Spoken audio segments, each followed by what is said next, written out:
The Innocents, a new film directed by Anne Fontaine, starring Lou Delage, based on a true story set in the immediate aftermath of World War II. And it's a film which has something. I mean, I'm not the only person to make this comparison, incidentally. I think this comparison is probably made on the poster quotes, but it has something of that kind of cloistered atmosphere of Gods and Men, which I just loved, and also of Paweł Pawlikowski's Ida. So Lou Delage is a French Red Cross worker, Mathilde, who is called to a Polish convent where there is a dark secret. The convent has been recently besieged by Russian troops. And the film is interesting because, firstly, because it's very well made and I think very well played. And secondly, because it reminded me of other films which I also like very much. But it is about, on the one hand, there is a very, very grim subject matter. It's inspired by a true story, and the subject matter is potentially very, very grim, very, very distressing and upsetting.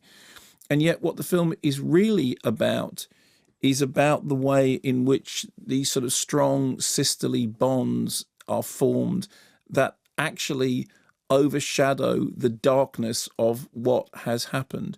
And it is a film which, for me, again, got to the heart of what it means to be decent in the face of indecency. I thought the performances were very strong. I thought it was directed in a way that kept just the right amount of distance from the horror about which it was talking, but also absolutely led you into this world. You can feel the bonds between these women. They are tangible and believable. And I absolutely believed in the circumstance that the film was portraying.